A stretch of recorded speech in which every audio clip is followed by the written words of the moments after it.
Bonjour à tous et à toutes. Alors, c'est pour moi un grand plaisir de présenter, de vous donner la bienvenue à cette conférence. Mais avant tout, je voudrais remercier Damien, qui est le directeur de la licence en langue et qui nous a permis d'organiser cette conférence. Et je remercie aussi profondément Clément Payet pour accepter l'invitation de venir ici et partager sa culture et ses savoirs. Avant de donner la parole à Clément, je me permets de vous demander d'éteindre vos téléphones portables. Oui.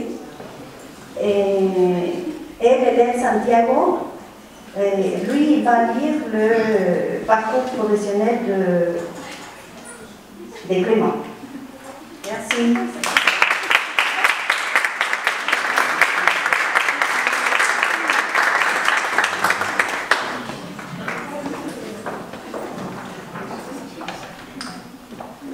Nacido en 1986, Clément Payet es antes que nada un director de foro de cine apasionado por aspectos de la cultura popular, tales como el cine y el cómic.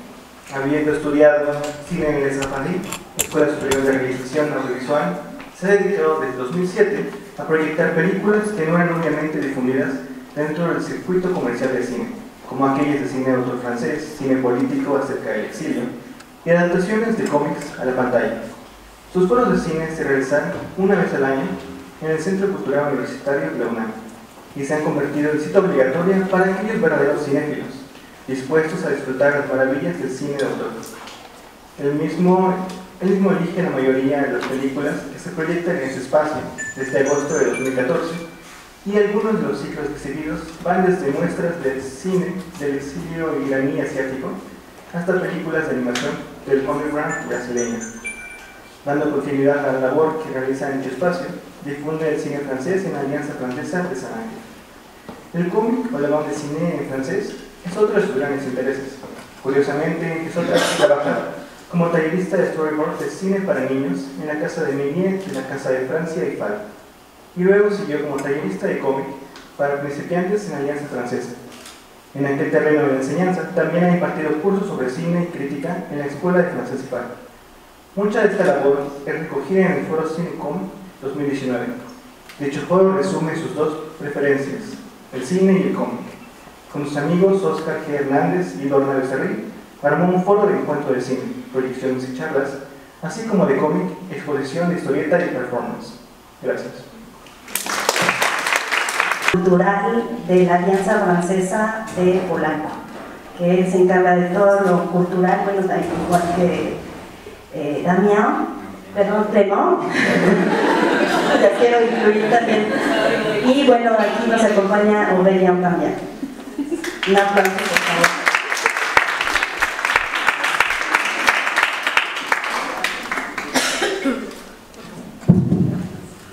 Bien, merci beaucoup. Alors, merci pour toutes ces présentations. En fait, cette idée déjà de faire une conférence sur la bande dessinée, elle est née il y a à peu près un mois, on va dire, puisque on sait déjà depuis cet été, je crois qu'on va avoir l'honneur en France de fêter, c'est quelque chose d'assez nouveau, de fêter l'année de la bande dessinée. Hein, ça va être en 2020. Donc on va se préparer tranquillement en septembre, dans quelques mois, on va avoir des festivités normalement, je crois, à l'ambassade de France et j'espère beaucoup aussi en partie pour l'Alliance française aussi. Et donc moi j'ai imaginé autour de ça, autour de cet événement qui aura lieu à partir de janvier 2020, donc finalement ça va venir bientôt. J'ai imaginé donc faire une grande conférence sur la bande dessinée française. Alors, on va me dire d'accord, la bande dessinée française, mais en fait on parle plutôt normalement, en termes plus académiques, je vais essayer d'être académique aujourd'hui, on parle surtout de bande dessinée franco-belge. Je pense que ce serait encore plus vrai de parler carrément de l'idée francophone, puisque on pourrait intégrer aussi la Suisse, puisqu'il y a dans l'histoire de la bande dessinée aussi de grands auteurs suisses. D'ailleurs, on dit même, enfin, au jour d'aujourd'hui, les académiciens, parce que voilà, la bande dessinée est rentrée. Aujourd'hui, il n'y a plus de doute, enfin, du moins, je pense, au moins en Europe, que la bande dessinée est un art. On dit que c'est le 9e art. En parlant des 9 arts, les 9 muses de l'art, eh bien la bande dessinée sera le 9e art. Et elle est aussi entrée à l'académie, puisqu'il y a déjà des licences de bande dessinée, il y a même des masters de bande dessinée. Donc elle est rentrée à l'académie, et bon, on va dire les académiciens, les personnes universitaires s'accordent aussi que la bande dessinée sera née en Suisse. Hein. Elle ne sera pas née en Belgique, en France ou aux États-Unis, mais elle sera née en Suisse avec M. Roland Topfer, hein, qui a d'ailleurs beaucoup dit qu'elle est née en Suisse, puisque c'est un des premiers artistes ou auteurs qui a même, on va dire, qui a intellectualisé un peu la bande dessinée en faisant des recherches. C'est-à-dire qu'il a, pour ainsi dire, parlé des personnages de bande dessinée en leur donnant beaucoup de caractère. En fait, voilà, il a créé la première critique, la première analyse sur la bande dessinée. Donc on dit que la bande dessinée est née à peu près en Suisse, donc un peu avant la moitié du 19e siècle. Donc c'est un art qui n'est pas très jeune finalement, qui est c'est un art plus vieux que le cinéma. Donc on lui doit beaucoup de respect aussi pour ça. Parce qu'on prend souvent peut-être la bande dessinée ou le comique ou l'historietta ou le manga un peu à la rigolade. On l'a vu souvent comme un art mineur depuis beaucoup de temps. Et au jour d'aujourd'hui, encore, je suis sûr encore quelques personnes qui doutent que c'est un art, mais bon, moi en tout cas j'en doute pas du tout. Et c'est un peu l'exercice que je vais faire aujourd'hui, du moins de vous présenter un panel d'auteurs. Alors je me suis restreint des auteurs français, mais je suis aussi fan des auteurs belges, je suis aussi fan d'auteurs américains, je suis aussi fan d'auteurs mexicains, et je suis aussi fan d'auteurs japonais. Enfin, pour moi, la bande dessinée, c'est le 9e art, donc ça englobe tous les auteurs, tous les artistes de chaque pays. Hein. Le problème qu'il y a avec la bande dessinée, en fait, c'est comment la nommer. On va dire, dans le monde francophone, on dit bande dessinée, il n'y a pas de problème. Mais par exemple ici au Mexique c'est historietta, j'ai entendu d'autres noms même, caricatura, c'est un peu mélangé aussi, un phénomène qui existe en France. Par exemple mes parents, ils ne font pas la différence entre bande dessinée et dessin animé, et moi je me dis mais c'est pas possible, ça n'a rien à voir, mais par exemple c'est comme ça un truc qui reste comme ça, on pense que c'est des dessins animés, non, on les associe parce que effectivement la plupart des bandes dessinées, ou la plupart des auteurs, la plupart des artistes de bande dessinée ont été adaptés en animation, à la télévision, au cinéma, et ça continue d'ailleurs. Hein. Je vais essayer de ne pas m'étendre trop pour l'introduction, mais moi, en quoi je suis lié à la bande dessinée, c'est une passion que j'ai depuis tout petit, avant même ma passion du cinéma, parce que aujourd'hui j'ai plutôt une activité régulière en tant que personne responsable d'un ciné-club, donc je lis beaucoup de revues critiques de cinéma, par exemple, comme les cahiers du cinéma. Et d'ailleurs, je rappelle qu'il y a aussi les cahiers de la bande dessinée qui existent depuis les années 60 à peu près. Donc c'est, je veux dire, dans le monde francophone, la bande dessinée est intellectualisée déjà depuis très longtemps, pas mal de temps. Et d'ailleurs, cette revue, les cahiers de la BD, vient à peine de ressortir. Je crois que en 2017, quand je suis revenu en France, j'ai retrouvé le numéro 2, c'est-à-dire qu'il est recommencé une nouvelle génération de cahiers de la bande dessinée, c'est-à-dire comment une revue vraiment de référence presque académique, on pourrait dire, sur la bande dessinée, hein, avec des gens, des universitaires, des artistes, des auteurs qui parlent, qui font des analyses, hein. On peut faire des analyses de la bande dessinée, hein. C'est un très grand moyen, la bande dessinée, d'analyser les choses, en fait. Par exemple, vous avez dans le monde francophone, je parle aussi un petit peu de la Casa de Francia, bon, même si je suis d'Alliance, mais la Casa de Francia, je veux dire, toutes les bandes dessinées qui sont ici sont de la Casa de Francia, et vous pouvez trouver aussi des bandes dessinées à l'Alliance française, je veux dire, je parle des bandes dessinées en français, hein, mais aussi en aparté, la plupart de ces bandes dessinées que je montre ici aussi ont été adaptées au Mexique, et sont en espagnol, donc c'est pas des choses très difficile de trouver, à part peut-être quelques-unes, il y a toujours une exception à la règle. Et donc voilà, en parlant de ça, que ce sont des auteurs que vous pouvez trouver peut-être dans différents magasins ici, donc, et que vous pouvez trouver tous à Casa de Francia, parce que c'est la plus grande bibliothèque de bande dessinée francophone de la ville de Mexico, par exemple. Moi aussi, pourquoi je suis lié à la bande dessinée, parce que je fais certainement ciné-com, j'en parle, je vais le redévelopper un tout petit peu maintenant. C'est quelque chose qu'on fait depuis 2016, donc déjà depuis 3 ans. On a fait la 4e édition cette année. Donc c'est une rencontre entre deux arts, l'art du cinéma et l'art de la bande dessinée, un peu comme une discussion entre deux arts. Et autour de ça, nous faisons des expositions. On a fait plusieurs fois l'exposition de la collection de Carlos Monsiváis. C'est un grand collectionneur, un grand intellectuel aussi mexicain. Je ne vais pas vous le présenter, je pense. Mais voilà, il y avait une grande collection de bandes dessinées, mais aussi de bandes dessinées francophones. Il y avait une vision très large de bandes dessinées. Donc souvent, normalement, chaque année, on fait une exposition par rapport à sa collection. Et donc voilà, c'est ciné-com. Je fais aussi avec une personne qui s'appelle Oscar Hernandez, qui est aussi lui, il est journaliste, et justement, il a une rubrique de bande dessinée dans la revue Marvin. Voilà. Donc, avec lui est venue l'idée de ce. Moi, je faisais des forums de cinéma, et voilà, l'idée de ciné-com. Pourquoi? Parce que aussi, je dis, voilà, depuis tout petit, j'adore la bande dessinée. C'est une sorte de bande dessinée comme Obélix, je suis pas trop la potion magique, moi je suis tombé à la bande dessinée depuis tout petit, donc je pense en bande dessinée peut-être. Et voilà, et c'est quelque chose que j'ai toujours. Je rêvais par exemple d'être dessinateur de bande dessinée. Bon, après finalement, je trouvais que c'était peut-être plus intéressant pour moi de faire du cinéma, parce qu'il faut. C'est un art qui demande un très bon coup de crayon. C'est un art très esthétique. Moi, par rapport au cinéma ou à la bande dessinée, je privilégie ce qu'on appelle les auteurs. Les auteurs, pour moi, les auteurs, par exemple au cinéma, ce ne sont pas les scénaristes, ce ne sont pas les gens qui écrivent des histoires, c'est les gens qui les filment. Il y a un critique des années 40 qui disait la caméra stylo, c'est-à-dire que les auteurs de cinéma, les artistes de cinéma, ceux qui parlent en cinéma, eh bien, ils n'écrivent pas avec un stylo, ils écrivent avec leur caméra. Et c'est pareil, pour moi j'inventerais, alors je ne sais pas si quelqu'un, un critique a déjà parlé de ça, mais moi je parlerais du crayon stylo, c'est-à-dire que pour moi les auteurs de bande dessinée, ils n'écrivent pas leur histoire sur un ordinateur ou sur un livre en écrivant, mais sinon en dessinant.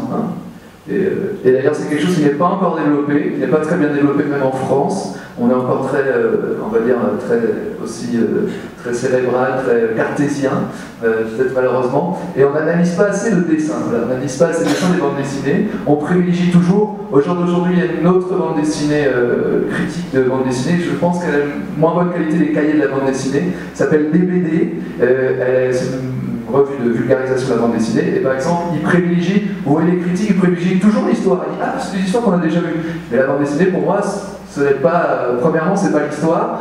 Premièrement, pour moi, c'est le style, c'est l'esthétique, c'est la forme, en fait. Je privilégie la forme. En fait, je dis que je suis tombé à la bande dessinée parce que moi, par exemple, je lisais des bandes dessinées, par exemple, à un personnage qui s'appelait Adèle Blanc-Sec de M. Jacques Tardy, que je vais présenter là tout à l'heure. Quand j'étais petit, je savais à peine lire, mais je prenais les bandes dessinées pour les images. Et je pouvais même comprendre l'histoire grâce aux images seulement. Et je n'avais pas besoin de lire la bande dessinée.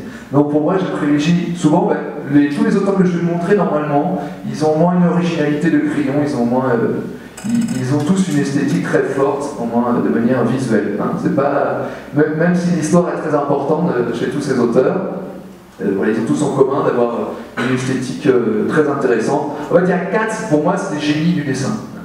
Celui-là est un peu spécial, on va voir pourquoi avoir sa subtilité peut-être. Celui-là est plus expressif, est plus naïf, on va dire, complètement. Et c'est très volontaire. Lui, c'est un peu comme un auteur, que quand vous voyez cet auteur quand vous êtes tout petit, vous dites, ah mais je peux faire la bande dessinée. Et je pense que c'est très positif. Au lieu que ce soit des génies qui font des dessins excellents et qui vous laissent dans votre canapé en disant, ah non, je ne pourrai jamais faire de dessin. Au moins, ces auteurs-là, avec leur dessin naïf, au moins, vous invitent à vous dire, même si je pense un peu, ça me fait penser peut-être un peu à Rius, qui est aussi un style très caricatural, très expressif, et avec très peu de lignes, finalement, on vous raconte une histoire, et c'est aussi ça la beauté, c'est ça aussi la force de leur dessin, c'est qu'ils arrivent à nous conter l'histoire avec le crayon, encore une fois, avec la technique de leur crayon. Voilà. Donc voilà. De purs auteurs, 5 auteurs, je vais essayer de vous présenter 5 auteurs de bande dessinée. Je dis aussi pourquoi auteurs, parce qu'à la fois, généralement, à tous, en fait, ils ont pu être des dessinateurs à la fois et on va dire des scénaristes. Hein, les scénaristes, c'est pas le décor, hein, le scénariste, c'est comment on appelle ça, le script. Hein. Ils ont fait normalement les deux à la fois. Hein, même si des fois comme lui, justement, comme Fred, il s'appelle Fred, vous voyez le nom en haut du tableau, il s'appelle Fred. Lui, il était capable, je crois que c'est le seul auteur d'ailleurs, qui est capable d'ailleurs de commencer par son dessin. Et en fait, c'est le dessin qui lui tire, c'est le dessin qui l'invite en fait à continuer l'histoire. C'est un auteur très important au niveau de la narration, finalement, au niveau de la narration de bande dessinée spécifique. Donc voilà, bon, je crois qu'on va arrêter l'introduction, c'est déjà pas mal. On va passer à cet auteur qui s'appelle Fred. Vous voyez un dessin très naïf finalement. En fait, il a une histoire, je vais raconter un peu son histoire. Il a véritablement commencé la bande dessinée à être édité en bande dessinée, en fait, dans les revues. Par exemple, juste pour faire encore un aparté, par exemple, une digression, mais généralement la bande dessinée, bon, elle a été très développée aux États-Unis, il ne faut pas se mentir, elle a été très développée aux États-Unis, la bande dessinée, ou le comic, bien sûr. Elle a été très développée, comme le cinéma a été très développé par Hollywood, il faut le reconnaître. Et en fait, c'est un peu bête de parler de bande dessinée française, puisqu'en fait, la bande dessinée française, du moins, est très intimement liée à la bande dessinée belge, d'une part. Hein. Pourquoi on parle de la Belgique? Parce que, justement, eux, ils ont eu les revues, c'est les premiers, pratiquement, qui ont proposé vraiment des revues seulement de bande dessinée, avant la France. Et, par exemple, il y a deux monuments en Belgique, je ne sais pas si vous les connaissez. Les Schtroumpfs, par exemple. Alors, avant les Schtroumpfs, qu'est-ce qu'il y avait? Il y a deux personnages, si vous voulez, l'âge d'or de la bande dessinée mondiale. Bon, elle est liée à la bande dessinée des années 30, et donc il y avait beaucoup de personnages célèbres aux États-Unis, je ne sais pas si vous dit quelque chose, Tarzan, Dick Tracy, ça c'est des grands monuments de la bande dessinée américaine. Et dans les années 30, on avait, dans le monde francophone, au moins en Belgique, on avait Tintin par exemple. Hein. Et il est venu, je crois, un peu plus tard, Spirou. Je ne sais pas si vous dites quelque chose, mais c'est des monuments de la bande dessinée francophone. Et d'ailleurs, ils sont toujours, je crois que la revue Spirou, le magazine Spirou, c'est quelque chose qui s'édite régulièrement, est toujours édité. Quoi. Je crois que c'est une des uniques bandes dessinées qui est restée depuis les années 30-40. Hein. Donc voilà, ça c'est l'influence intime française, c'est-à-dire qu'on parle de l'école de Bruxelles, par exemple pour Tintin, on parle de l'école de Marcinelle, c'est-à-dire c'est comme une entreprise de bande dessinée qui s'est développée à Charleroi, donc dans la partie francophone de la Belgique. Donc on parle de deux écoles, l'école de Tintin c'est la ligne claire, c'est-à-dire des personnes qui font la bande dessinée en faisant une ligne très fine hein, et très claire. Et l'école de Marcinelle faisait des lignes un peu plus grasses, un peu plus grandes, mais faisait aussi des personnages assez tout en rondeur, un peu comme Spirou. Et par exemple, Astérix et Obélix sont des personnages inspirés d'une esthétique de l'école de Marcinelle, de l'école de Spirou. En fait, c'est pour ça qu'Obélix ou Astérix ont des pifs. Les pifs, c'est les nez, hein, c'est des nez énormes. Hein, voilà. Donc finalement, il y a une énorme influence de la bande dessinée belge, de la bande dessinée française, donc on ne peut pas exactement les séparer.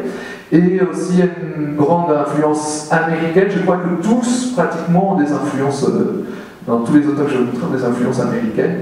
Et c'est rigolo parce qu'ils ont été aussi inspirés des Américains, mais aussi ils ont inspiré, en fait, au final, aussi des Américains. Finalement, ça a été donnant, pardon. Voilà, alors Fred, il a comme des dessins satiriques, vraiment des caricatures, en fait, on voit d'ailleurs toujours dans son style assez caricatural, on peut l'associer à un autre artiste qui s'appelle Camus, qui est tristement célèbre pour les attentats de Charlie Hebdo, mais en fait ils sont arrivés, ils ont commencé, il a pratiquement créé une revue qui s'appelait Harakiri, qui était l'ancêtre justement de Charlie Hebdo, et justement il faisait des dessins satiriques, hein. Vous savez, Charlie Hebdo c'est toujours des caricatures très incisives, hein. Et donc lui, justement, il a commencé dans cette revue, l'ancêtre de Charlie Hebdo s'appelait Harakiri, et je crois que c'est même lui qui a inventé le personnage, je crois, une sorte de japonais qui se faisait Harakiri réellement, qui s'entrait une épée de samouraï dans le ventre, et je crois qu'il a créé ce petit personnage caricatural, cette revue qui s'appelle Harakiri, donc des dessins, comme disait le sous-titre de la revue, bêtes et méchants, hein, dans une volonté aussi très satirique. Hein.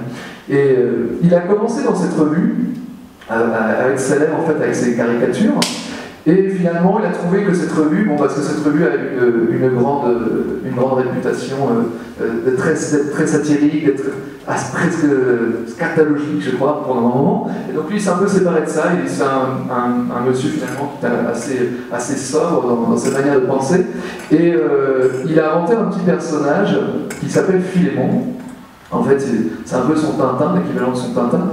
Et voilà. Et il est rentré avec ce personnage, il est rentré dans une autre revue, parce qu'à cette époque, la grande influence aussi américaine, finalement, la force des Américains, en fait, ils faisaient des bandes dessinées dans les journaux de tous les jours, dans les quotidiens. Donc c'est pour ça que la bande dessinée était très populaire aux États-Unis. Et ils ont eu leur premier chef-d'œuvre de bande dessinée. Par exemple, je ne sais pas si vous connaissez Little Nemo de Winsor McCay. Et d'ailleurs, c'est une grande influence, finalement. On va voir de cet auteur. C'est un auteur qui faisait un petit bonhomme qui s'appelle Little Nemo, justement, le petit Nemo, qui faisait des cauchemars. Et en fait, c'est assez fantastique. C'est un des chefs-d'œuvre de la bande dessinée qui a eu dès les années 30 aux États-Unis. Pourquoi? Parce que la bande dessinée est très développée, elle est quotidienne, et les Américains, en plus, elle est populaire. Donc c'est ça qui a développé beaucoup la bande dessinée aux États-Unis. Et en France, non. En France, on a eu du mal à développer les bandes dessinées dans les quotidiens. On est un peu cartésien, on n'aime pas trop les choses un peu comiques. Et bien, ce monsieur Fred est allé dans une autre revue qui s'appelle Pilote. Elle est de 1959, vous voyez, on avance dans le temps, plus dans les années 30, dans les années 50. Pilote, c'est aussi c'est une revue des années 50. Et elle a été fondée, je crois, par René Goscinny. Donc René Goscinny, Albert Uderzo, ce sont les papas d'Astérix Obélix. Et René Goscinny, justement, je crois qu'il a été, c'est une des personnes très influentes de la bande dessinée française, puisque avec sa revue Pilote, il a invité beaucoup d'artistes de bande dessinée dans sa revue. Et par exemple, lui, je crois qu'il avait commencé à vouloir justement travailler pour la revue Spirou, parce qu'à cette époque, dans le monde francophone, surtout en Belgique, il y avait deux revues, c'était la revue Le Journal de Tintin et le Journal de Spirou. Le Journal de Spirou, d'ailleurs, qui continue encore. Il a voulu postuler, je crois, au Journal de Spirou, et il a dû faire quelques scénarios pour quelques articles du Journal de Spirou, mais lui, il a voulu apporter en France, en fait, sa propre revue, et donc il a créé la revue Pilote, avec un monsieur qui s'appelle Charlier, qui est un grand scénariste de bande dessinée. Et voilà, et lui, il était un aimant pour les talents, en fait. Il attirait tous les talents. Il avait un grand sens de la bande dessinée. Donc, il a invité Albert Uderzo, il a invité d'autres très grands noms de la bande dessinée. Peut-être une bande dessinée assez classique. Et il est arrivé Fred, et c'est un des premiers qui a proposé le travail de Fred. Et en fait, réellement, quand il a publié les premiers travaux de Monsieur Fred, beaucoup de personnes avaient créé la rédaction disant « Mais c'est pas possible, vous éditez des dessins faits par des enfants. » Et bon, René Goscinny, heureusement, a eu cette intelligence de dire « Mais non, il y a autre chose dans ce dessin, il y a une autre poésie. » Voilà. Et finalement, il fallait, au-delà de ces dessins, vous allez voir, je vais vous montrer la prochaine planche, qui est un peu plus révolutionnaire finalement que de cet album. En fait, pour chaque auteur, artiste de bande dessinée, je vais vous proposer un album, c'est-à-dire une histoire complète, qui est ici, je crois, qui est juste ici en bout de table, qui s'appelle Avant la lettre. En fait, Philémon, ça va être des histoires fantaisistes. Fred aussi a une énorme influence, pas française du tout en fait, puisqu'il a une très grosse influence des auteurs de littérature britannique. Par exemple, vous allez voir, tout à l'heure, il y a une grande référence à Lewis Carroll. Il dit d'ailleurs, non, l'humour, en fait, il dit juste que l'humour est britannique. L'humour est anglais, il n'est pas latin. Donc, vous voyez, une influence extérieure très forte. Je crois que justement, en parlant de Carroll, oui, ce serait bien si on peut passer la deuxième diapositive. Donc voilà, je ne sais pas si on peut faire un zoom sur la première vignette. Je ne sais pas si... en France, en fait, on appelle une page de bande dessinée, on appelle la planche. Comme la planche à repasser. Et on appelle, je crois, un peu comme en espagnol, voilà. Alors stop. Alors stop. Est-ce qu'on peut redescendre? Voilà, stop. Là, c'est parfait. C'est parfait. Voilà. Donc voilà, juste un petit vocabulaire. Je vais faire une petite glace très rapide sur le vocabulaire de la bande dessinée en France. On parle de planche pour toute une page de bande dessinée. Alors vous avez vu aussi le format d'une bande dessinée, ça s'appelle les albums. C'est-à-dire ce sont des livres très grands, d'ailleurs ils sont très lourds, tout à l'heure j'en avais pris 5, et 5 albums dans un sac, déjà c'est énorme, c'est très très lourd. Donc c'est la spécificité des albums, on va dire, la spécificité classique des albums, des livres classiques des bandes dessinées en France. Moi j'ai toujours connu la bande dessinée comme ça, et par exemple c'est très différent des États-Unis, non? Aux États-Unis, on va dire que la bande dessinée, je crois qu'elle était d'ailleurs très peu éditée en album, elle a toujours été éditée dans les journaux, donc il faut, si vous voulez collectionner les bandes dessinées américaines de l'époque de l'âge d'or, il faut collectionner des journaux. Et les mangas, par exemple, au Japon, en général, ils éditent ça sur des tout petits livres. Hein. Et d'ailleurs, généralement, quelquefois, sur des papiers, presque sur des papiers de toilette, on va dire. Non, c'est vrai. Et, par exemple, il y a quelque chose qui m'avait marqué au Japon, c'est que les gens lisaient la bande dessinée dans le métro, et après il a balancé, il a jeté à la poubelle. Quoi. Et là, en France, on essaye de faire ça dans des albums, on la magnifie un petit peu, moi je trouve que c'est bien. Par contre, le gros défaut des albums, des bandes dessinées, c'est que c'est très peu transportable. Hein. On ne peut pas aller ici dans le métro au Mexique. Aller au Mexico avec ces bandes dessinées, c'est très gênant en tout cas. Donc c'est assez difficile. Donc je pense que l'avenir de la bande dessinée française, malheureusement, ne va pas être dans l'album, même si je trouve ça c'est quelque chose de très esthétique. Hein. D'ailleurs, je crois que quand les Japonais adaptent ces albums, c'est dans les livres d'art, c'est pas dans les bandes dessinées, c'est pas dans les mangas. Ça fait pas partie des mangas. Hein.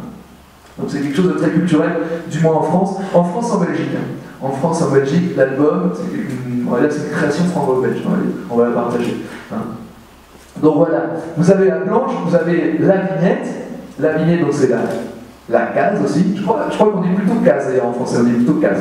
On dit pas trop vignette, je pense pour l'adapter en espagnol, mais c'est plutôt la case. Et donc vous voyez le personnage, bon ici c'est la bulle, enfin, voilà juste un petit vocabulaire.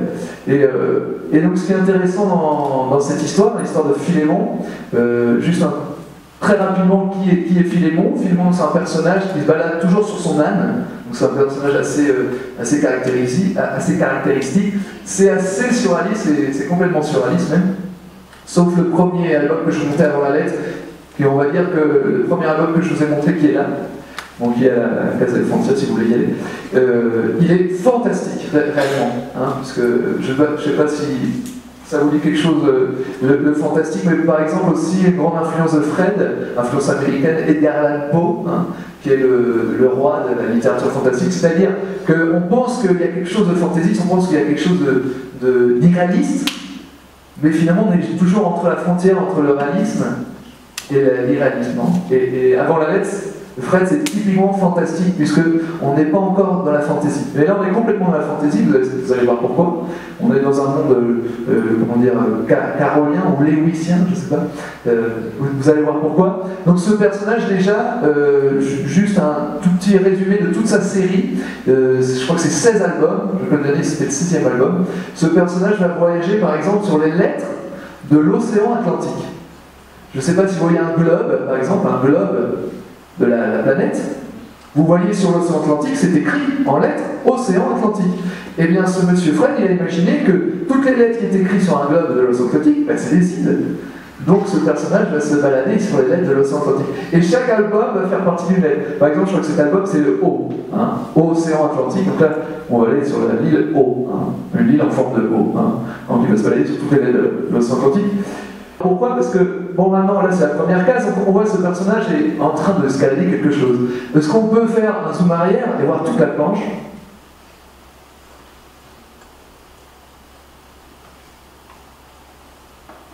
Voilà, finalement, il montait pas. On pensait qu'au début il était sur une île ou sur une montagne, et finalement, non, il est sur un chat. Hein. Il est réellement sur un chat. Et donc peut-être justement la relation avec Lewis Carroll, peut-être le chat chez Shai. En fait non, c'est un chat qui bave, je crois que ça s'appelle Simbabad. Enfin, il y a tout le temps des références comme ça, mythologiques, des mille et une nuits, enfin voilà. Et en fait je crois qu'avec sa bave, c'est lui qui fait en fait les courants de la marée, en fait. Enfin c'est tout un univers de fantaisie. Voilà, et là vous pouvez voir que finalement, c'est pas vraiment comme une BD traditionnelle, parce que dans une BD traditionnelle, chaque case finalement, le temps, en fait le temps, la première partie c'est un temps, c'est une seconde, une autre seconde, une seconde. Là finalement, on est un peu dans le même temps à la fois, on est un peu en train de faire un temps un peu linéaire, si on fait comme ça, Vous savez comment on lit une BD, non? De gauche à droite, après on revient là, de gauche à droite on revient là. Pareil pour les bulles, hein, on commence toujours par la bulle de gauche, ensuite la bulle de droite. Hein. Ici, on est un peu perdu dans le temps, hein, on a un peu cassé le temps.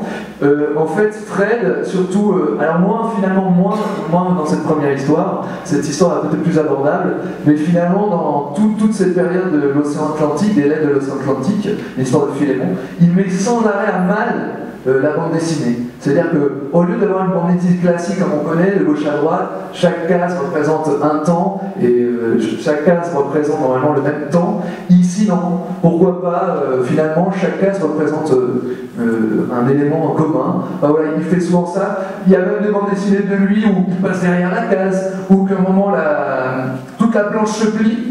Et il passe derrière la planche.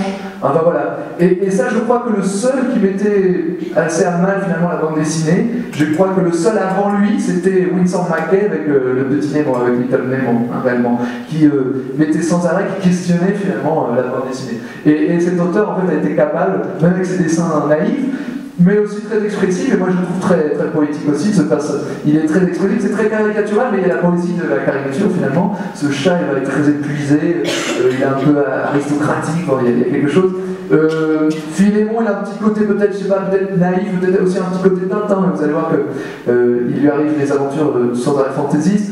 Il a son âne Anatole, par exemple, qui parle, mais c'est un peu comme Milou, il joue aussi, il connaît aussi un peu les conventions classiques de la bande dessinée. Par exemple, dans la bande dessinée, les animaux parlent. C'est une convention de bande dessinée. Milou, par exemple, dans Tintin parle.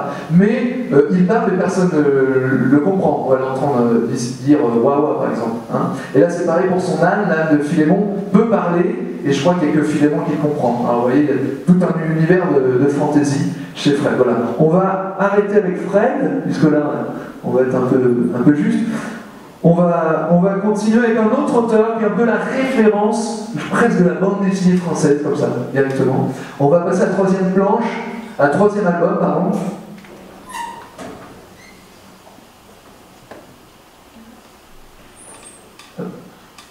Alors vous voyez, le chat, il n'a même pas été sur Terre. Alors, je vous rappelle aussi que dans l'océan Atlantique, il y a 2 soleils aussi. Hein. Donc on a 2 ombres. Voilà. C'est l'absurde. En fait, Fred, c'est un peu je crois que c'est un peu. Il est très poétique, même s'il est surréaliste et poétique. C'est un peu l'équivalent peut-être de Jacques Prévert hein, dans la littérature. C'est un peu le Jacques Prévert de la bande dessinée. Ici, alors c'est un album. L'esthétique n'est pas forcément très représentative de l'auteur. Il s'appelle Jean Giraud et son surnom c'est Moebius. Je ne sais pas si vous vous êtes rendu compte, mais en bande dessinée, au moins dans les bandes dessinées francophones, systématiquement, quasiment, les auteurs ont des surnoms. Hein. Par exemple, Jean Giraud, c'est Moebius, en référence à, je crois que c'était un Allemand, Moebius, non, qui avait inventé, je crois, ce célèbre ruban qui n'a qu'un côté, hein, par exemple. Donc, c'est déjà un élément un peu fantaisiste aussi, un peu irréaliste d'une manière. Et voilà, cet auteur s'appelle Moebius. Je crois que c'est le plus esthétique, c'est le plus peut-être artistique, c'est lui qui a le dessin le plus représentatif de la bande dessinée française. Ici, on ne se rend pas tellement compte de la qualité de son dessin, c'est juste pour cette histoire, parce que c'est une des seules histoires, Le Monde d'Edena, où il a fait à la fois le dessin et le scénario. Ce personnage est plus connu, Monsieur Jean Giraud est plus connu pour avoir fait une bande dessinée qui s'appelle un best-seller, ou même un chef-d'œuvre de la bande dessinée de science-fiction qui a inspiré plus d'un cinéaste d'ailleurs, et qui s'appelle, la bande dessinée s'appelle L'Incal. Ça c'est son œuvre la plus fameuse. Il y a 6 albums, je crois, L'Incal. Il est en vente ici en espagnol, hein, une compilation de tous ces livres à L'Incal. C'est la référence de science-fiction. De bande dessinée de science-fiction. Et il a fait avec un scénariste célèbre qui a vécu aussi un peu au Mexique, tout comme Jean Giraud Moebius a vécu au Mexique aussi. Donc en fait, on fait référence à lui en disant que tous ses dessins représentent un désert, puisqu'il a eu un grand impact avec les déserts mexicains du nord du Mexique. Donc voilà, il a gardé un côté comme ça avec une esthétique, un visuel très désertique grâce au Mexique. Et aussi on lui prête aussi des références chamaniques. Hein. Donc dans cette histoire, vous avez des références assez spirituelles. On lui prête aussi la référence chamanique par le Mexique. Je crois qu'il avait dû tester le pays hôtel ou quelque chose comme ça. Et voilà. Il a fait toutes ces expériences de drogue récréative, par exemple, au Mexique. Donc finalement, ça a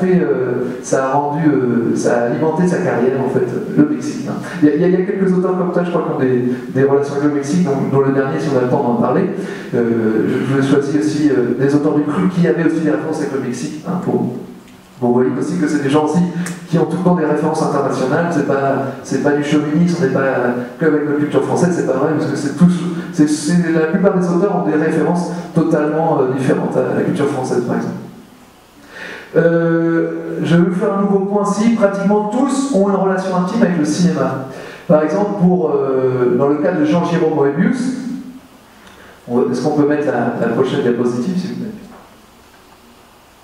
C'est une blanche aussi. C'est la première planche qu'on va voir de l'Incal, je crois, la suivante. Numéro 4.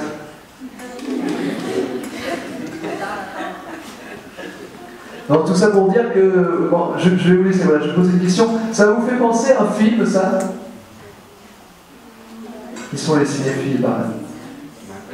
Comment? Matrix, c'est possible qu'il y ait eu des relations de Matrix, pas exactement. Watchmen, alors bon, là c'est plutôt la France britannique, c'est des grands auteurs de bande dessinée. Ils tombent comme ça dans un puits dans Watchmen. Comment? Batman. Il y a une séquence où il y a un suicide ou quelque chose. Donc ça, je crois qu'on trouve quasiment la même image, la même idée. C'est un personnage féminin qui saute dans le vide, comme ça. Comment? Comment? Non? Le cinquième élément, voilà. Le cinquième élément de Luc Besson. Mais c'est pas par hasard du tout, puisque bon, je crois que cet auteur, au moins Rodowski, je pense qu'ils en ont voulu beaucoup à Luc Besson pour avoir un peu pris cette histoire de l'Incal. En fait, l'histoire de l'Incal, je crois que c'est un élément comme une pyramide qui représente, je crois, les 5 éléments, voilà, juste un peu dans le cinquième élément, qui représente, je crois, les 5 éléments et qui donne beaucoup de pouvoir, comme l'Incal. Hein. Donc en fait, Luc Besson s'est approprié le scénario de cette bande dessinée et aussi l'esthétique. Pourquoi? Alors c'est pas par hasard, puisque justement Jean-Jérôme Moebius, aussi Mézières, je sais pas si vous dites quelque chose de Mézières, Valériane, qui a été adapté au ciné aussi par Luc Besson récemment. Luc Besson a employé Moebius, Jean-Jérôme Moebius et Mézières pour faire le film Le Cinquième Élément, dont par exemple le style de toutes les combinaisons du Cinquième Élément aussi ont été faites, dessinées par Moebius. Et aussi, je pense que cette esthétique futuriste a été pris chez Moebius. Aussi, ils ont tous un rapport avec le cinéma, surtout Moebius, les plus récents beaucoup plus finalement. Même Fred avait travaillé beaucoup de scénarios pour le cinéma, hein, parce qu'on lui prête souvent une écriture très forte. Et aussi on dit que cette esthétique aussi, alors avant l'Incal, il avait fait une œuvre qui s'appelait, je ne me rappelle plus très bien, mais il avait travaillé, je crois, avec Dan O'Bannon, je ne sais pas si vous dites quelque chose, je crois que c'est quelqu'un qui a travaillé sur Alien. Donc voilà, il y a eu aussi une influence, je crois que Moebius, on lui a demandé de faire les costumes de cosmonautes dans Alien, par exemple, mais aussi, par exemple, il a fait une œuvre, une œuvre en anglais, je crois, parce que le titre s'appelle The Long Tomorrow, hein, avec l'accent américain, et il a fait The Long Tomorrow avec Dan O'Bannon à propos, et ça a été une influence, par exemple, pour Blade Runner. Donc voilà, Moebius, c'est dans la bande dessinée, où il est reconnu mondialement aussi pour son influence dans le cinéma, surtout le cinéma de science-fiction.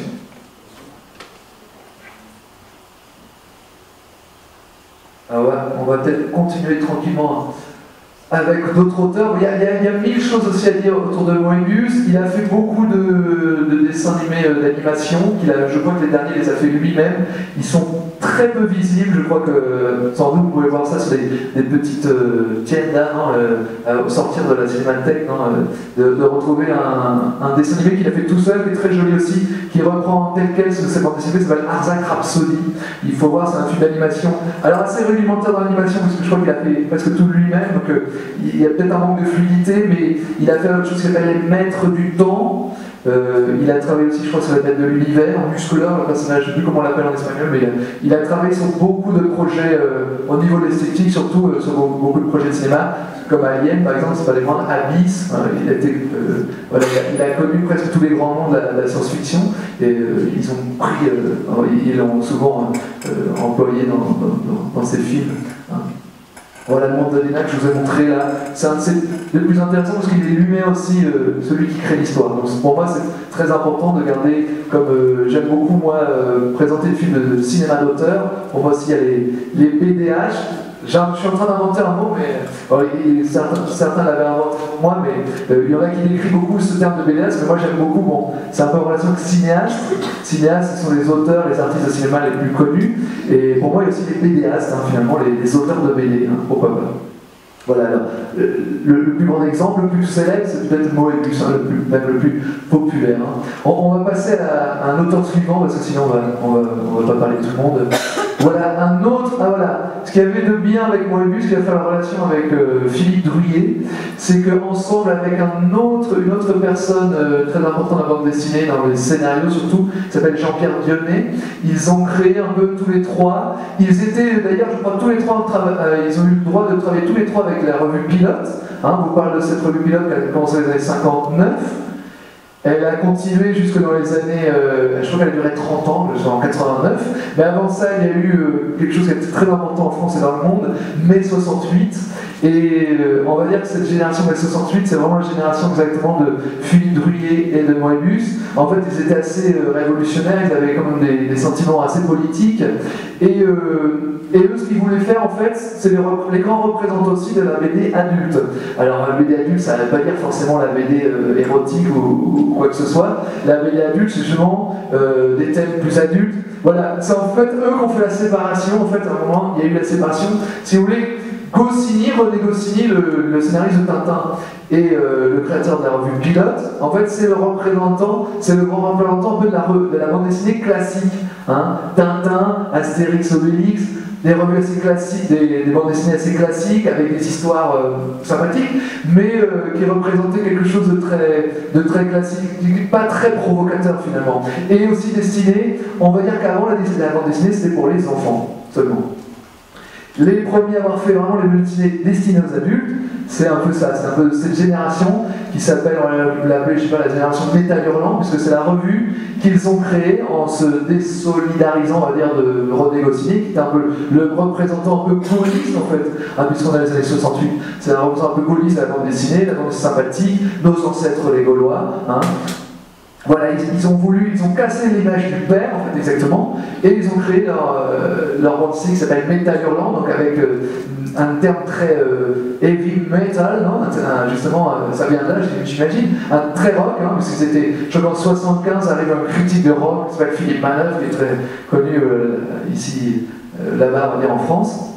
En fait, au motard, rocker, voilà, on peut le voir très bien ici, dans La Nuit de Philippe Drouillet.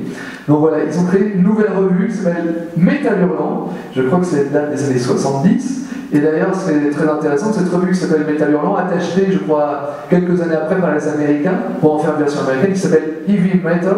Je crois qu'elle n'existe plus, mais elle a eu beaucoup d'influence sur la bande dessinée. Voilà, donc là ici un exemple de, pour une fois, les Français ont influencé les Américains et pas l'inverse, surtout pour la revue Heavy Metal. Voilà, Philippe Drouillet, La Nuit, alors lui aussi intimement lié au cinéma, dans son esthétique très liée au cinéma. Par exemple, La Nuit, ça a sans doute inspiré c'est l'histoire de motard en fait, dans un monde apocalyptique. Donc ça vous fait penser à quoi par exemple? Il y a eu 4 épisodes je crois, de ce film, avec des motos dans un monde. Comment? Mad Max. Ouais, c'est ça, Mad Max. Voilà. Alors,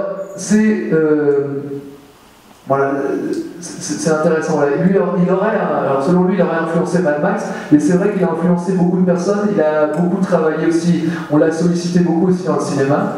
Et bon, lui, par contre, il a réussi à toucher, à mettre un peu plus la main à la pâte, peut-être que les autres. Il a fait beaucoup de films d'animation, alors bizarrement destinés aux enfants. Donc finalement, c'est pas, je pense pas qu'il a développé exactement tout ce qu'il aurait voulu faire. Donc il a fait, je crois qu'il a fait un clip qui est sur internet qui est très esthétique, très référencé aussi à l'expressionnisme allemand, par exemple. Je crois qu'il a même fait une BD sur l'histoire de Nosferatu, par exemple. Donc il est très influencé, c'est très fort, c'est très, très noir, très obscur.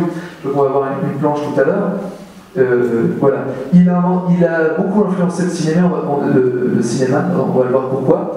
On peut mettre l'autre planche, s'il vous plaît. Un poco como Drácula de Bram Stoker. Si, Nosferatu, oui, voilà, les vampires par exemple. Ces personnages, voilà, ils sont assez. Ils ont une esthétique très, très expressionniste, je sais pas, de ces époques-là, des années 30, j'imagine, voilà. Il est très influencé. Non, lui, il n'est pas influencé par, pas forcément par les vampires, mais il est très influencé. Même il a fait des dessins pour, je crois, pour illustrer un grand auteur, un très grand auteur. Il a illustré les livres de Lovecraft. Donc lui, il est très influencé pour Lovecraft. Et il disait même qu'il a illustré beaucoup de livres de Lovecraft. Et à la fin, il disait, un moment avait disparu, les gens disaient, ah, ce dessin-là, c'est Lovecraft, c'est pas Druillet. C'est assez intéressant. Et lui, bon, c'est un personnage assez spécial, je sais pas si vous voyez des interviews de lui sur internet, il est assez prétentieux, mais cela dit, il a eu une réelle influence sur la BD et sur le cinéma. Il racontait, bon, et c'est assez vrai, bon. Non, sa BD, elle est vachement typée. Elle est presque opératique, je ne sais pas si on peut dire ça, mais c'est justement destiné à l'album. C'est-à-dire que c'est toujours des dessins énormes. C'est monumental. Il fait toujours des monuments. Même des fois, vous avez un bande dessinée comme ça, des pages assez grandes. Il faut même des fois retourner l'album pour avoir une image encore plus grande. Il fait tout le temps des mondes monumentales. Et bon, lui, il a influencé complètement, puisque même l'intéressé pourrait le dire, il a influencé beaucoup Star Wars, par exemple. Parce qu'il avait commencé au début des années 70, et George Lucas, qui est un ami d'ailleurs de Philippe Dorier, était très influencé par Philippe Dorier. Voilà, par exemple, il y a un imaginaire très fort. Voilà, je disais qu'il était assez prétentieux parce qu'il disait, moi, au contraire de Jacques Tardy, quand on va essayer de présenter tout à l'heure, au contraire de Moebius, moi, je ne me suis jamais adapté à d'autres scénaristes, parce que par exemple, Moebius avait travaillé avec Jodorowsky, ou Jacques Tardy a travaillé aussi avec beaucoup d'autres scénaristes. Et il dit, moi, j'ai créé un univers. Ce qui est totalement vrai. Mais d'ailleurs, je pense que ça ressemble un peu à. Ce qui n'est pas vrai du tout finalement, parce que, comme je vous ai dit tout à l'heure, Astérix Obélix, c'est un peu une grande influence belge. Donc finalement, c'est pas du tout ce qui pourrait représenter la bande dessinée française pure, en fait, entre guillemets. En fait, voilà. C'est aussi ce qui m'a amené aussi à commencer en fait, à initier un peu cette conférence. Que, non, pour moi, la bande dessinée, c'est ça. Alors, c'est pas toute la bande dessinée française. Elle existe, la bande dessinée française, totalement depuis le début du XXe siècle. Donc j'ai sélectionné des auteurs qui finalement sont plus influencés comme ce noyau un peu débutant dans les années 60, à part le petit dernier. Voilà, bon, moi c'est un peu ma vision que j'ai c'est pas la version complète forcément, mais voilà, c'est un peu moi la vision que j'ai de la BD, plus qu'Astérix Obélix. On va continuer, il ne reste plus trop de temps. On peut mordre un petit peu sur le temps, hein. Tu me dis Damien quand je peux commencer à faire. On va essayer de terminer, on va aller vite, hein. De toute façon il faut aller vite. Encore un autre monument de la bande dessinée française, pour moi je crois que c'était quand depuis que je suis tout petit, je crois que j'ai tombé amoureux de la bande dessinée française, la bande dessinée en général en fait, grâce à cet auteur qui s'appelle Jacques Tardy. Alors là ça résume bien, cette bande dessinée résume parfaitement la carrière grosso modo jusqu'à aujourd'hui de Monsieur Tardy. En fait lui, Monsieur Tardy, il est très connu pour de deux manières on va dire. Je crois que la principale manière au jour d'aujourd'hui, c'est qu'il a systématiquement illustré la Première Guerre mondiale. Voilà, vous voyez le soldat français justement, en bleu et rouge, voilà. Et une guerre en fait, qui a été très sanglante finalement, qui n'a fait gagner personne finalement. Donc une guerre très sanglante, il a systématiquement montré ça finalement pour aller un peu contre les idées militaristes, à la guerre. Non, lui, dans tous ses albums, d'ailleurs lui il a presque même un côté anarchisant même, il montre tout le temps les côtés négatifs. négatif de la guerre, non? Et je pense qu'il a parfaitement raison. Et il a sans arrêt montré ça dans ce bande dessinée. Et ce personnage qui s'appelle Brin d'Avoine, qu'on va revoir après dans d'autres bandes dessinées aussi. D'ailleurs, c'est une bande dessinée double, un peu comme cette bande dessinée que je vous ai montrée là de Fred. Vous avez plusieurs petites histoires à l'intérieur. Il a une autre histoire fantastique, non, fantaisiste même, puisque voilà, Brin d'Avoine va rencontrer un peu tout un panel de personnages un peu mystérieux, un peu curieux. Je crois qu'on peut... On va passer déjà à la suivante, on va essayer d'aller un peu plus vite. Bon, c'est toujours quelque chose de très semblant, mais ici je crois que dans une planche, vous avez un peu aussi, encore une fois, tout un résumé un peu de la carrière de Jacques Tardy. Bon, ça paraît très violent, si, c'est assez, il y a un petit côté un petit peu... Moi, ça m'a tiré tout de suite quand j'étais gamin, parce que moi, je cherchais ça un peu, le côté un peu transgressif. Et ils sont tous un peu en leur manière, alors peut-être moins Fred, ils ont tous un petit côté transgressif. Moi, j'associe aussi un peu ça à la bande dessinée. Il faut forcément que ce soit un peu humoristique, un peu transgressif. Enfin, pour moi, c'est un peu la définition d'une BD, c'est la spécificité qu'on ne retrouve pas forcément dans la littérature ou dans le cinéma. Bon, là, la bande dessinée, c'est quelque chose de très fort. Par exemple, dans les couleurs, ici, vous avez des couleurs très fortes. Je vous parlais qu'il y avait toujours des personnages un peu fantastiques, fantaisistes. Il y a des momies, des fois il y a même des dinosaures. Enfin, c'est très fantaisiste, mais je trouve avec beaucoup de références, beaucoup d'esthétisme aussi.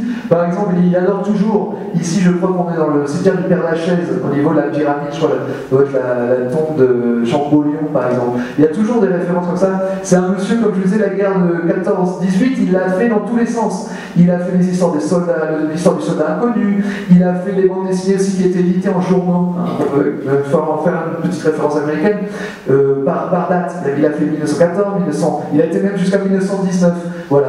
Et ce personnage, par exemple, son personnage on va dire le plus utilisé s'appelle Adèle Blanc-Sec, en femme, on va parler aussi des femmes. C'est comme son Tintin, c'est son personnage. Elle traverse cette époque, voilà, un peu de l'entre-deux-guerres, du début du siècle jusqu'au milieu des deux guerres. Ce personnage, il y a toute une esthétique, on ne le voit pas très bien là, mais normalement, dans cette bande dessinée aussi, il y a une esthétique très belle époque, hein, avec les... Je ne sais pas si vous connaissez ici, par exemple, le métro de Guimard, qui est à côté du Bayas Sartès, hein, l'esthétique de Guimard, une esthétique belle époque, assez avec des volutes. Et normalement, ici, on ne voit pas très bien, malheureusement, je n'ai pas choisi la planche que je devrais, mais normalement, à chaque fois, il y a une référence. Elle habite dans des quartiers de Paris très, très connus, dont le Père Lachaise, par exemple. Il y a toujours, c'est un documentalisme, hein, ce dessinateur sur Paris. À chaque fois, à chaque planche, vous pouvez voir un endroit de Paris, la gare du Nord, tous les monuments célèbres de Paris que vous connaissez. Voilà, référence à Paris, référence à la Première Guerre mondiale, référence à Belle Époque, voilà, la fantaisie. Souvent, une multitude de personnages, c'est impossible, même vous avez lu tout Tardy, après c'est impossible de se rappeler de tous les personnages. Hein. Il y a énormément. Pourquoi? Parce qu'il a influencé, c'est ça, des feuilletons qu'il y avait eu au début du siècle, justement pendant cette période. Il y avait beaucoup de feuilletons à suivre. Au cinéma, c'est-à-dire le Fantomas. Donc pareil, des suites. Au cinéma, c'est des séries, les premières séries au cinéma, Fantomas, les vampires, justement. Donc voilà, il a influencé tout ça, Monsieur Tardy. Voilà. Et il y a un côté expressif, très violent aussi. Et voilà.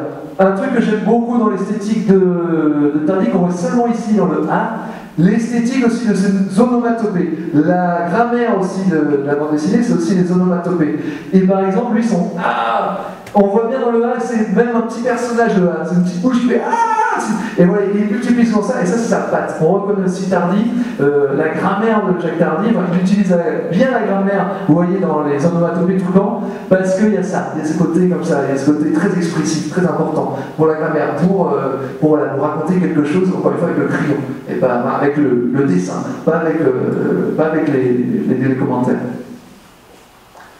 Par exemple, il y a un autre dessinateur très talentueux qui s'appelle Pierre Jacobs, qui a fait des monuments de la bande dessinée. Et moi, depuis petit, je n'aime pas ce dessinateur, Pierre Jacobs, qui a un monument de la bande dessinée, c'est la ligne claire. Pourquoi? Parce qu'il met énormément de textes. Et ça, quand on est enfant, on lit jamais ça. Et même encore aujourd'hui, j'ai encore un peu de mal. Pour moi, la bande dessinée, c'est ça. C'est une séquence, voilà, c'est plus expressif que ça. Mais je vais vous montrer ça juste après, parce qu'il y a un truc qui va être un peu plus parlant. On va passer à la prochaine.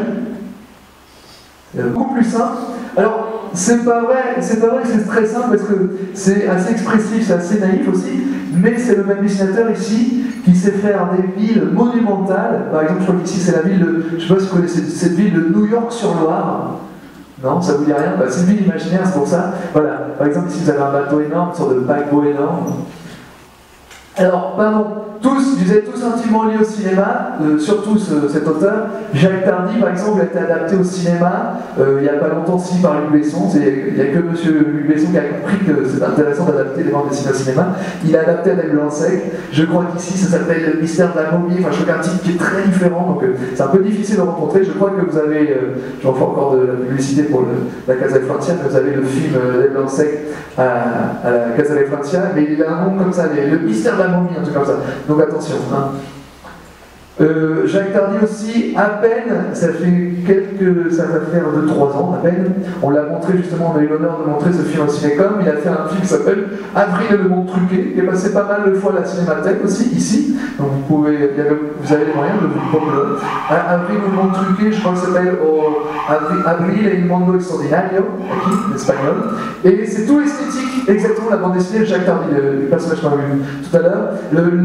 L'héroïne ressemble à Adèle Blanc-Sec. On retrouve des occurrences des personnages du garçon anarchiste sympathique comme Balavoine. On retrouve le policier caponnier un peu ridicule. Hein, il ridicule souvent la police. Hein.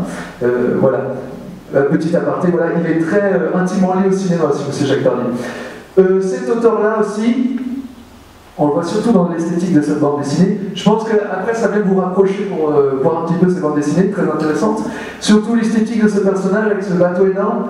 Il a été adapté, on va dire, si l'on veut, au cinéma. Il a travaillé beaucoup pour des décors dessinés de cinéma d'un réalisateur qui s'appelle Sylvain Chaumet. Je ne sais pas si ça dit grand-chose, mais en tout cas, il y a un film qui a été adapté au cinéma qui s'appelle Les Triplettes de Belleville, et tout le décor, c'est l'univers de Nicolas de Crécy. Voilà. C'est le dernier sur lequel on va parler, donc là je suis en train de terminer, ne vous impatientez pas. Et il est venu ici aussi, alors c'est le seul par contre de tous que j'adore, que j'ai eu la chance de rencontrer, de parler aussi de sa bande dessinée. J'ai quand même eu un pied un peu avec dans l'univers de cet auteur. Faut savoir que les deux auteurs là, qui sont en devanture sont décédés. Fred est décédé en 2013, je crois, il n'y a pas si longtemps, et Moebius en 2010, donc ces auteurs-là ont disparu, heureusement. Et voilà, et les suivants sont encore vivants. Jacques Tardy continue à faire la bande dessinée. Il a été édité ici au Mexique aussi, je crois, je ne sais même plus comment ça s'appelle, mais il a été adapté d'un nouveau livre, encore une fois, sur la Première Guerre mondiale. Si vous avez perdu le fil sur la Première Guerre mondiale, il a fait une bande dessinée sur la Première Guerre mondiale Tardy récemment, très récemment, qui a été adaptée, qui a au Gandhi, par exemple, sans faire de pub. Par contre, le problème ici au Mexique, c'est très difficile de se procurer M. Druillet, quasi impossible, je crois, à part peut-être en se procurant des vieilles éditions de heavy metal. Peut-être vous trouvez le travail de Druillet très difficile, introuvable. Je crois que c'est, bon, sans vouloir me vanter, mais je crois que c'est moi-même à la Casa de Francia m'avait demandé de faire une mise à bande dessinée, il faut mettre Philippe Druillet. Et 15 jours après, je crois qu'il y a eu ça, il y a eu la bande dessinée voilà, à la Casa de Francia. Et d'ailleurs, je crois que je suis la seule personne qui a voulu que cette bande dessinée soit là-bas à la Casa de Francia. Je suis même la première personne qui l'a empruntée. C'est une sorte de folie, je crois. Je sais pas pourquoi je dis ça, mais voilà. Donc, finalement, en fait, avec cette esthétique de Philippe Druillet assez assez obscure, très noire, très violente, je pense que c'est pas quelque chose qui attire. Peut-être c'est pas le premier album qu'il faut lire. Je vous ai montré les planètes là, avec la muraille de Chine, ça c'est très esthétique, c'est très, très défini. Il faut peut-être commencer par cette esthétique-là, ça s'appelle Lone Shrine. Je ne sais pas s'il prononce bien, c'est en anglais comme Lone Shrine. Voilà, c'est un personnage fictif de science-fiction. C'est son premier personnage qu'il a fait. C'est plus adapté en fait. C'est de science-fiction. Il est dans son vaisseau spatial. Voilà. Et ça, c'est un peu plus obscur. Terminons bien avec Nicolas de Crécy qui a une esthétique très forte. D'ailleurs, il a dessiné beaucoup de paysages mexicains. Je crois que c'est Monsieur Louis Vuitton. Pardon, c'est pas Monsieur Louis Vuitton, mais c'est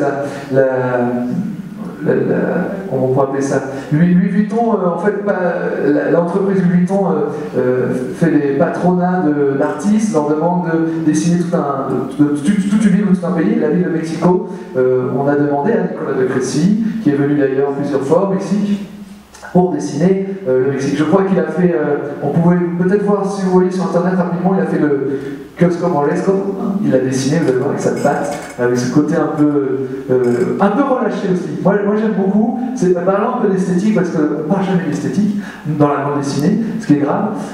Ce côté comme ça, voilà, ce côté assez caricatural, moi j'aime beaucoup, pour moi c'est l'essence, plus que les gens qui font des choses super en dessin, très réalistes, tout ça. Je trouve que finalement, là on a peut-être l'essence du dessin, c'est en peu de lignes pouvoir raconter quelque chose. Et je pense que ça c'est le plus fort finalement. C'est plus vital, c'est l'ADN de la bande dessinée. Et là, même si Nicolas de Crécy, moi je pense qu'il est plus célèbre avec son travail très esthétique, très expressif, très défini aussi, hein, beaucoup plus visuel finalement, enfin, je sais pas, beaucoup plus réaliste. Moi je préfère justement ce truc très minimaliste. Cette bande dessinée, vous ne pourriez pas l'avoir ni à Casa de Fernand ni à l'Alliance Française malheureusement. Voilà.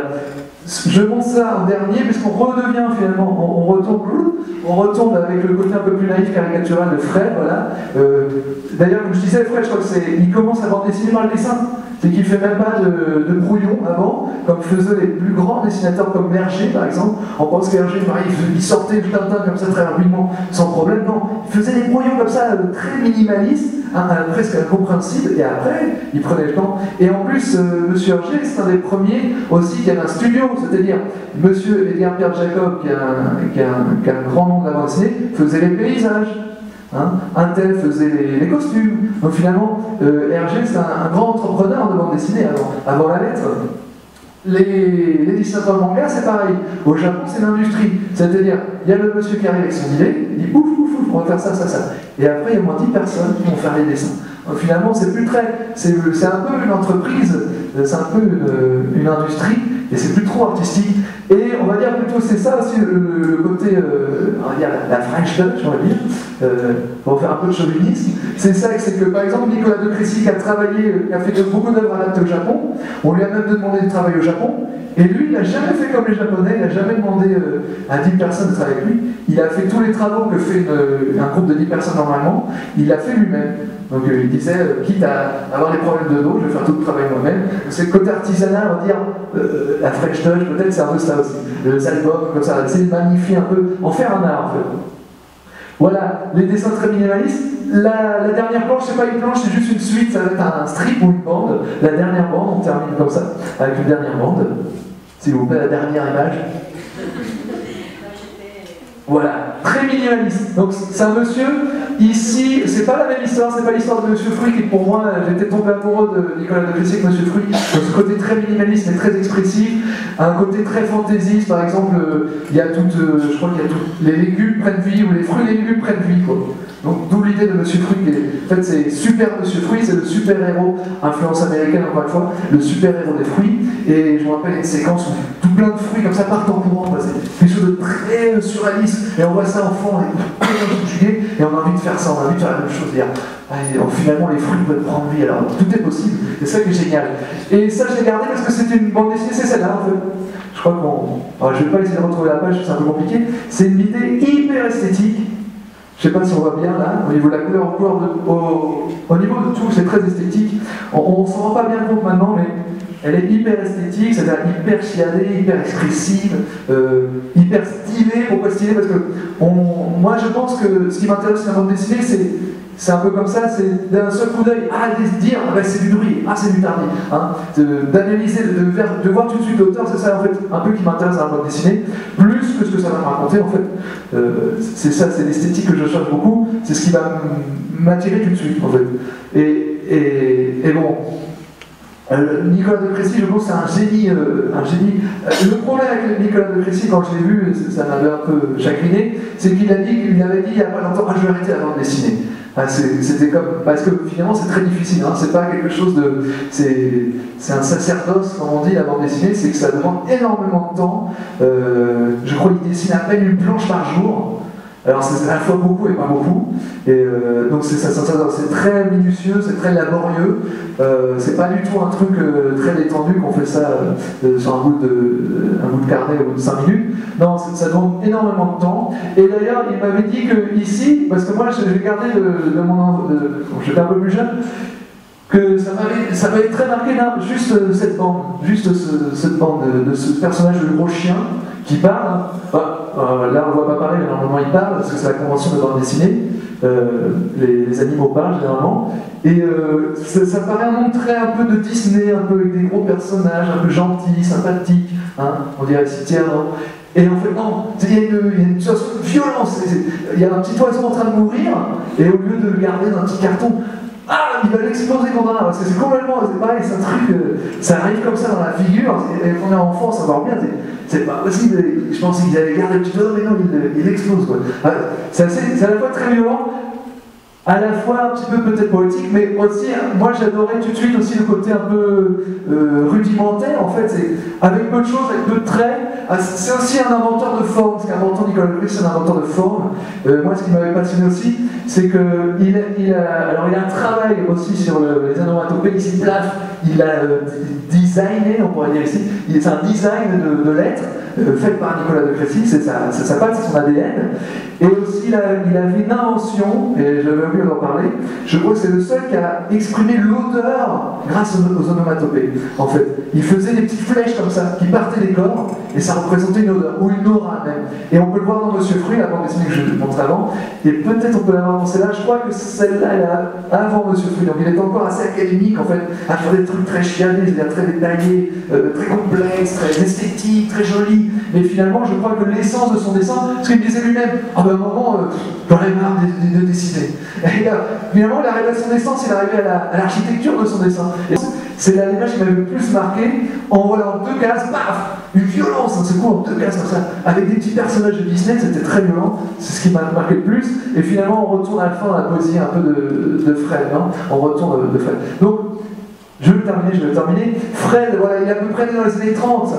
Il est dans les années 30, on va dire, un peu comme, voilà, ils sont nés tous les deux. Moebius et Fred, ils sont nés dans les années 30, donc ils ont eu leur heure de gloire, en fait, un peu tardivement. Hein, c'était un peu des, comment on pourrait appeler ça, des vieux garçons, parce qu'ils ont eu vraiment leur heure de gloire dans les années 60, à partir, une fois qu'ils avaient la trentaine.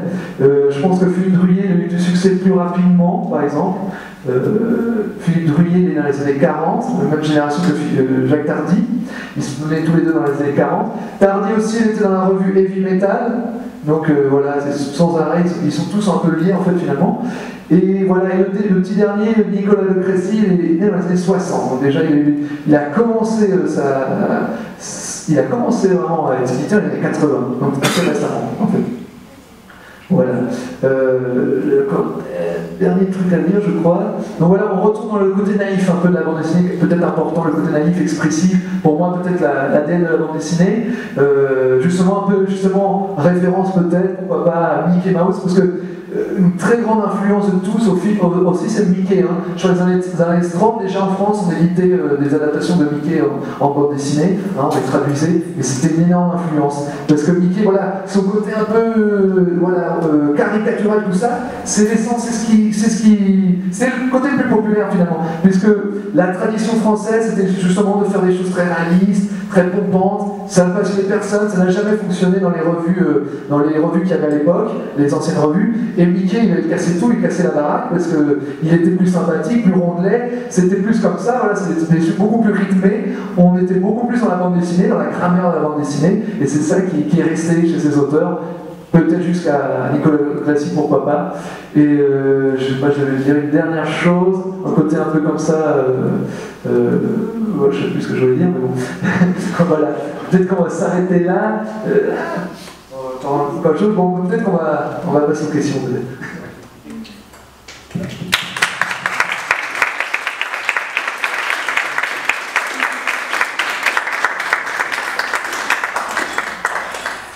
Merci beaucoup.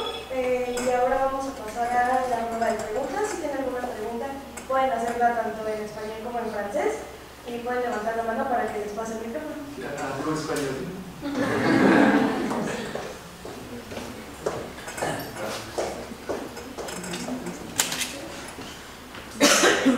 Merci beaucoup pour votre présentation.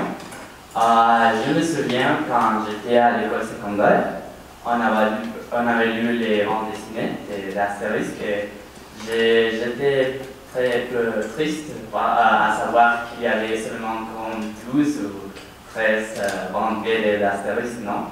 Et j'ai fait mes recherches des autres bandes dessinées Et j'ai vu, par exemple, qu'un Philémon a été republié jusqu'à 2012-2013.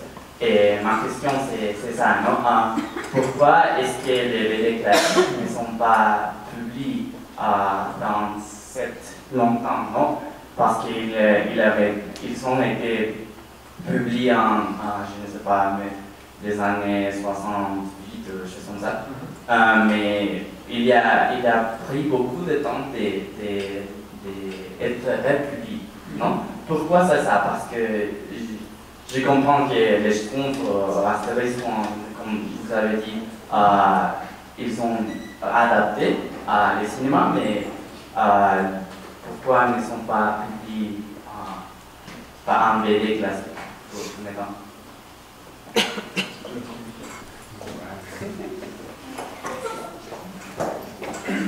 Est-ce qu'on écoute si on parle fort? Ouais. Donc, oui. Tu peux rester avec le micro et on peut... Ok. Par rapport à Astérix, justement, les BD, comme je disais, dites classiques, oui, avec justement les BD comme justement qui viennent à la fois du magazine Spirou, du magazine Tintin, qui sont venus de pilote pour Astérix. Je crois qu'ils sont édités de nouveau. Il y a récemment, ici au Mexique, c'est édité, je crois, par une maison d'édition de Barcelone. Ils rééditent maintenant Astérix, que tu peux voir dans tous les kiosques ici, ce qui m'a beaucoup étonné, tous les Astérix. Il y a là, ils ont déjà sorti une trentaine de. D'ailleurs, il faut aller vite, il faut les acheter chaque semaine en les vend. On voit les Astérix. Pour Astérix, je crois que c'est de nouveau, là, de nouveau, on pourra relire. Pour les Schtroumpfs, je ne sais pas. D'ailleurs, les Schtroumpfs n'ont pas été réédités au Mexique, je crois. C'est assez difficile de les rencontrer. Mais cela dit, je crois que tu as une bonne collection des Schtroumpfs. Cela dit, c'est vrai qu'il n'y a pas beaucoup de Schtroumpfs à la Casa de Francia, mais il y a beaucoup toutes les bandes dessinées classiques, on en a une bonne partie aussi à l'Alliance française. Dans chaque Alliance française, vous avez beaucoup d'Astérix, vous avez beaucoup de Tintin. Voilà, je crois que l'Alliance française, par exemple, a une bonne collection des BD dites classiques. Donc si tu veux retrouver cette bande dessinée, je pense qu'il faut que tu pourras aller par exemple jusqu'à l'Alliance française ou jusqu'à la Casa de Francia, qui est un peu plus loin. Donc ça, pour les BD classiques, je crois qu'il y a eu un bon stock qui est sauvegardé. Alors, le côté, voilà, ce que je voulais terminer par ça, justement. Merci, parce que, justement, le problème avec Philémon, pour moi, c'est pas une BD classique. Pour moi, c'est pas une BD pour les enfants. C'est pas pour les petits. Parce que moi, j'ai commencé à aimer Philémon quand j'étais adolescent déjà. Hein, et je connaissais la BD déjà depuis des lustres, pas depuis des lustres, mais depuis beaucoup plus de temps que ça. Moi, Philémon, je l'ai découvert, je savais que ça existait, et d'ailleurs, je crois qu'on le mettait dans les packs, parce que on consulte les albums en France, je dirais, dans les médiathèques aussi. On les consulte dans des packs, parce que c'est un peu comme des pochettes de disques. Hein, alors, il y a des packs dans les médiathèques, on les consulte. Et je me rappelle que Philémon, je crois que c'était chez les petits. Je crois que c'était plutôt chez les petits, mais c'est pas pour les enfants. C'est un univers très surréaliste avec plusieurs niveaux de lecture. Et quand on est petit, à part celui-là, je pense si on peut comparer ça à un Tintin, à Astérix, c'est plutôt vrai. Ou il y a d'autres classiques aussi, Sibylline, des classiques belges.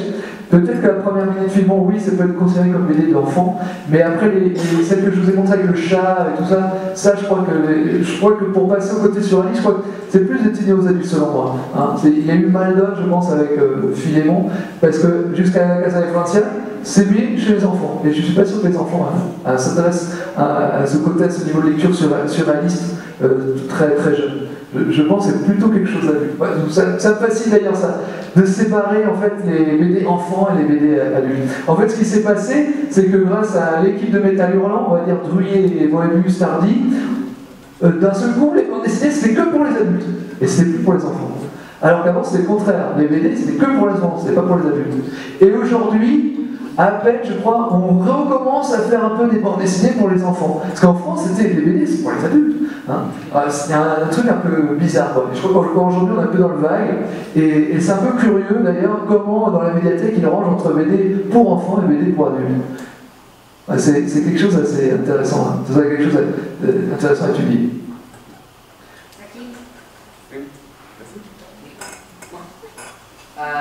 Bonjour. Merci beaucoup pour ta présentation. Et vous avez parlé un peu sur les différences entre les bandes dessinées des différentes régions, comme l'américaine, la francophone, le japonais. Et je me demandais si, selon ta point de vue, cette différence esthétique, par exemple, ou cette similitude esthétique, sont un reflet de la façon de penser de l'idéologie de la culture des différentes régions. Si, complètement. Mais aussi, je peux vous dire, je ne sais pas si vous avez précisé, c'est que je crois que j'avais dit que malheureusement, la bande dessinée, elle a un nom différent dans chaque pays. Par exemple, aux États-Unis, c'est comic. Au Mexique, comment? Alors attends, c'est encore autre chose là. Doucement, on va parler jusqu'à la nuit. Et c'est important que tu parles de ça, c'est pas important. Pour aller très rapidement, tu m'as parlé de différents types. Normalement, le manga, généralement, il est en petit format. C'est justement adapté pour lire dans les métros, parce qu'il y a beaucoup de transports en commun, c'est au Japon, et c'est très lu dans les transports en commun. Le comic, je crois, il a été, pour parler du comic, je ne suis pas un spécialiste du comic des États-Unis, malheureusement. J'ai un peu des lacunes, j'ai beaucoup de lacunes avec le comic des États-Unis. Il a été d'abord utilisé dans les journaux, dans les périodiques, dans les quotidiens. Il y avait d'ailleurs une époque de mania de la presse, je ne sais plus comment ils s'appellent les noms, mais Pulitzer, Hearst, c'est deux grands manias de l'époque des années 30 qui voulaient tout le temps avoir le journal meilleur que l'autre, et ils se sont beaucoup accaparés à la bande dessinée parce que les lecteurs adoraient la bande dessinée à l'époque. C'est le format américain. Après, les Américains, ils ont inventé aussi les magazines qui existent encore pour les comics des super-héros. C'est des magazines, c'est des revues plus grandes que des mangas, mais c'est plus fin. Et ça peut se faire facilement, peut-être dans les métrobus, peut-être, je sais pas si on a beaucoup de... Eux, on peut les associer avec le magazine, qui sont très populaires ici au Mexique, non? J'imagine pour la proximité. En France, il n'y a pas eu une énorme... des magazines de super-héros, jusqu'à 2012 au moins, après je sais pas trop, mais il n'y avait pas une énorme influence des comics américains. Par exemple, ici, vous avez la Comic-Con en Mexique, elle est assez forte, et en France, je crois que c'est à peine, la Paris-Con, je crois que c'est... Comic-Con Paris, pardon, a été inventé il n'y a pas très longtemps. On n'a pas eu une énorme... À part les professionnels de la profession de la bande dessinée, il n'y a pas eu une énorme influence, par exemple, de super-héros en France. Il y a récemment, en France, il y a une énorme influence manga. C'est énormément populaire. Moi, je me rappelle, au début des années 2000 déjà, dans un magasin qui vendait des bandes dessinées, la FNAC, l'équivalent de Gandhi à peu près, vous aviez la moitié de bandes dessinées francophones et la moitié de manga. Il y avait un rayon manga et c'était énorme, et c'est encore pire maintenant, je crois. Il y a une influence très très forte de manga. Il y a une histoire très intéressante pour revenir à Astérix d'ailleurs. Il y a une série qui s'appelle Le ciel nous est tombé sur la tête et ça parle de ça. D'ailleurs, c'est très politique cette bande dessinée. Pour Astérix, c'est très bizarre pour Uderzo justement. C'est très politique cette bande dessinée qui est sortie à peine là, dans les kiosques récemment. Le ciel nous est tombé sur la tête. Ça raconte justement un petit personnage, un petit extraterrestre qui ressemble à Mickey, qui vient dans le village gaulois. Alors, on parle complètement de choses fantaisistes, qui n'est pas forcément la thématique d'Astérix à chaque fois. Il vient voir les Gaulois et il faut nous défendre contre les extraterrestres, bizarrement, qui ressemblent à des mangas. Et ça raconte en fait l'amour qu'a Uderzo, l'influence qu'a Uderzo sur la bande dessinée américaine, que ce soit les super-héros ou Mickey, à vouloir défendre la bande dessinée française qui finalement, par lui, va être en train de dire que la bande dessinée française c'est une bande dessinée d'influence américaine, contre les mangas qui viennent nous envahir. C'est hyper politique ça, non? Et voilà. Donc moi je suis pour toutes les influences, parce que vous avez vu finalement la bande dessinée française elle n'existe pas vraiment telle qu'elle. Je suis pour toutes les influences, pour les choses, qu'on fasse des choses artistiques, qu'on crée des auteurs, qu'on connaisse des auteurs, je suis pour ça surtout. Pour moi la BD de manga elle est très forte, justement c'est une grammaire très développée, des onomatopées, une grammaire très efficace sur les mouvements, par exemple sur les mangas, qui est très adaptée au dessin animé très rapidement. C'est pas vrai, c'est très difficile. La bande dessinée française, elle a du mal à s'adapter au dessin animé ou au cinéma, puisque vous voyez les auteurs sont très ancrés, ils ont une esthétique aussi très forte, un peu plus difficile je pense à animer.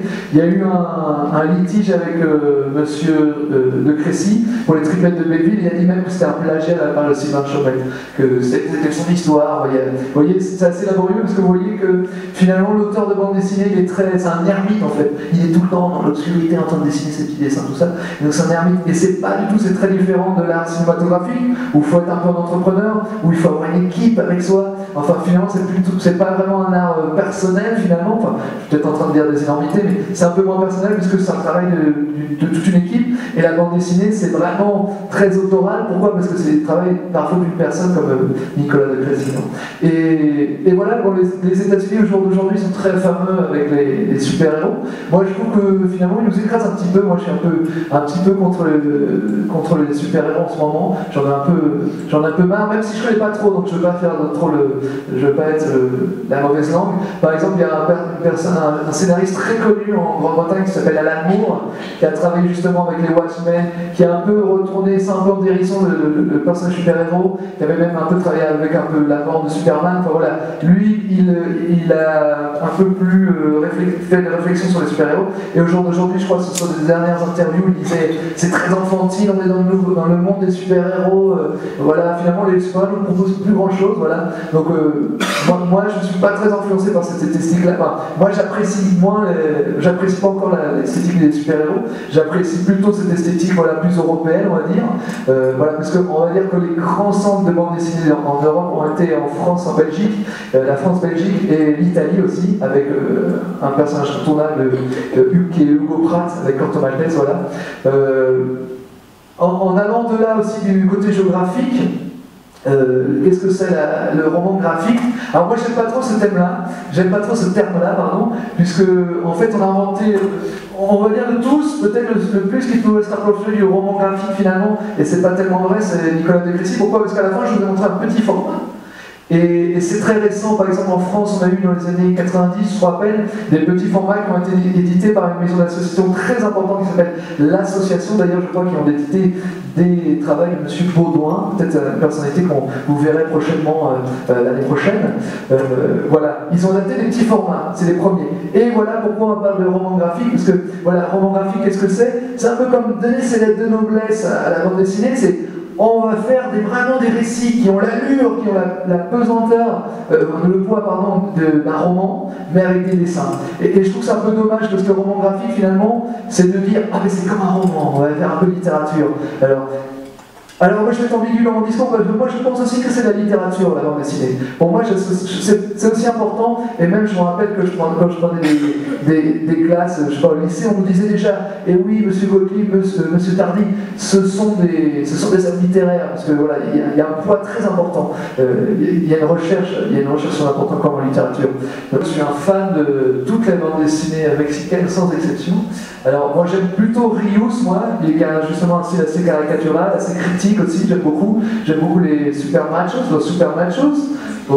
los agachados, tu vois. Bah, c'est assez bizarre parce que Rius, il est très connu aussi pour un travail, justement, la spécificité aussi beaucoup de Rius, il expliquait beaucoup de choses, peut-être des fois compliquées, mais aussi avec des caricatures, avec un peu de bande dessinée aussi, et je trouve que c'est ça ce qui est très fort, qui est très intéressant, c'est